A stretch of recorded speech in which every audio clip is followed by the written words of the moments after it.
Okay, so picture this. A hospital, right? But the staff, they're like meaning detectives. Not your typical doctors and nurses. They're helping patients achieve their wildest dreams. Dreams. Dreams, like seriously, even skydiving.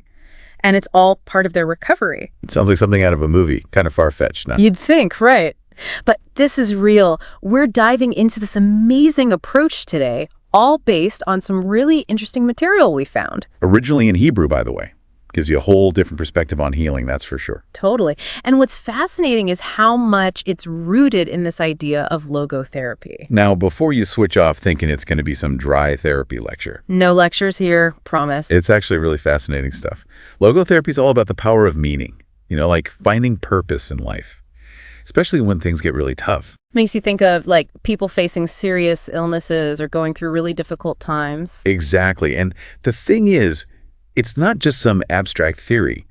The guy who developed it, Viktor Frankl, was a psychiatrist who lived through the Holocaust. Wow. So we're talking about someone who witnessed the absolute worst of humanity, and he still believes in finding meaning. He did. He saw firsthand how important it was to hold on to a sense of purpose, even in those incredibly dark times. And those experiences in the concentration camps, they really shaped his theories on logotherapy. So how does this facility, this hospital we're talking about, how do they actually use these really powerful ideas in their approach? They take it quite literally. They have staff whose entire job is to uncover the passions and dreams of each patient. Wait, so like actual meaning detectives? That's what we're calling them, right? Okay, now that's a job title I can get behind. But seriously, what do they do? Imagine this. They dig deep, way beyond just the medical charts and symptoms. They want to understand what truly motivates each person. I like where this is going. Right. Like, what were their dreams before their illness or accident? What brings them joy? What did they think was lost forever? Because this facility gets it, you see. They understand that healing isn't just about fixing a broken body. It's got to be about so much more than that. Exactly. It's about restoring that sense of hope and purpose.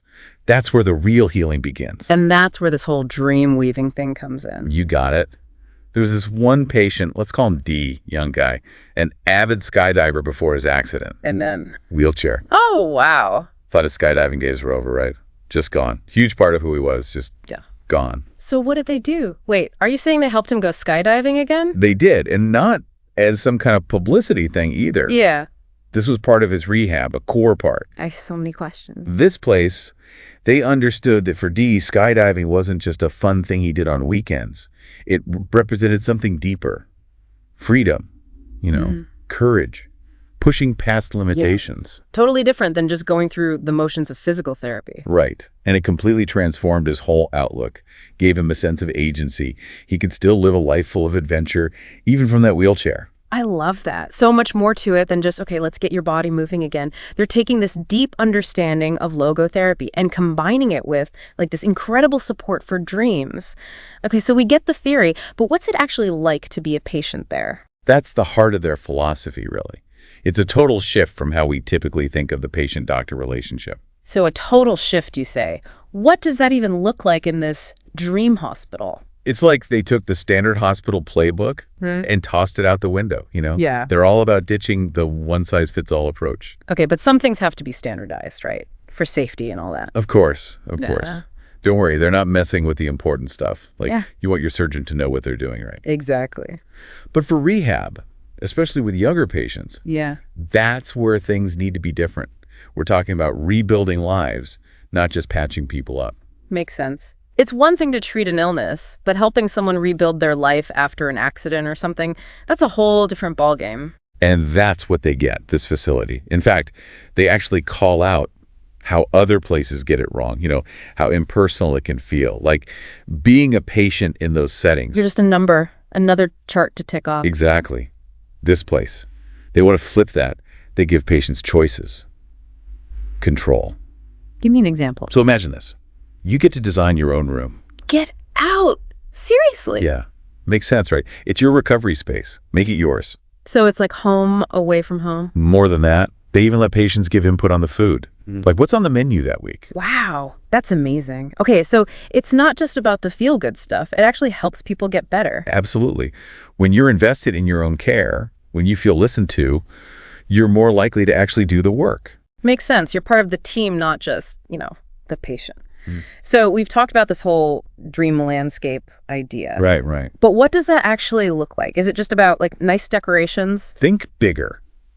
Think like an art gallery, but it can also transport you to a forest or something. Wait, what? Yeah, so instead of staring at blank walls, you've got art everywhere. Yeah. Patients' artwork, murals, the whole deal. And then they have these setups, right? Yeah. Where imagine you're lying in bed, but Suddenly you're in a different world. Exactly. Calming forests, cityscapes, even outer space, all from your bed. Okay, that's cool. But how is that therapy? It's all about engaging the senses, Yeah. creating an atmosphere of hope, possibility. Instead of that typical sterile hospital environment. Exactly. And it's not just about feeling good. There's a real therapeutic benefit to it. Art, nature, even technology. It reduces stress, helps people think more clearly, and some even say it helps with the pain. Wow, fascinating. So they're creating this space that's not just beautiful, but it actually helps with healing. Precisely. But it's more than just the space itself. It's what they do within that space that makes the real difference. So they've got the space, they understand the why, but how do they actually connect patients with their passions, with their dreams? How do they even begin? Well, it's in the details, right? It's not just about putting them in a pretty room and hoping for the best. The document mentions this patient, M, who had a stroke. Oh, wow. Yeah, it left her with, physical limitations, of course, but it also really shook her sense of self, who she was, what she was meant to do, all of that. I can only imagine you're already dealing with the physical recovery, but then to have your whole sense of self thrown into question like that. It's a lot. And for M, it meant giving up something she really loved. Art. She was an artist. Had always loved it, yeah. But life gets in the way, So after the stroke, picking up a paintbrush again felt impossible. Just another thing that was lost. It's like a metaphor for how a lot of us feel, Life gets busy and those passions kind of fade into the background. And that's where this place is different. Instead of some generic art therapy thing, they actually paid attention. They saw how much art meant to M and ran with it. So they encouraged her to paint again. More than that, they set up a whole art studio just for her, all the supplies she could ever need. And they really let her explore, try new things, find that joy again. That's amazing. Did she, get back into it? Big time. They even helped her show her work, organized an exhibition so she could share it with everyone. Wow. Talk about inspiring. That must have been incredible for her. It was huge. And you can see it in how she talks about the whole experience. It wasn't just about the art itself. It was about feeling seen, feeling supported. Like she could reclaim that part of herself. That's the real healing right there, isn't it? It makes you wonder, though, how do you even measure success with an approach like this? It's not like you can just, put numbers on something as personal as rediscovering a passion. And that's the thing. This place understands that.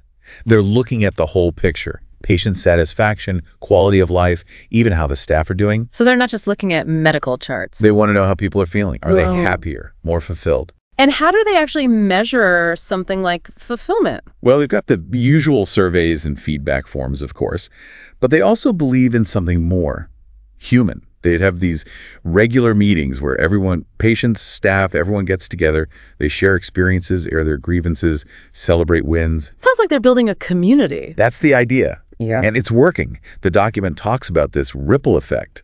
Like one patient achieves a dream and it inspires someone else. It's contagious. I love that. So what I'm hearing is this isn't just some pie-in-the-sky idea. They're actually making it work. This whole deep dive has been really eye-opening. It really makes you think differently about what healthcare could be. It's about more than just fixing what's broken, isn't it? It's about seeing the whole person, their dreams, their spirit. It's about truly healing. So to everyone listening, here's something to think about. What dream have you been putting off? And what's one tiny step you can take today to make it a reality?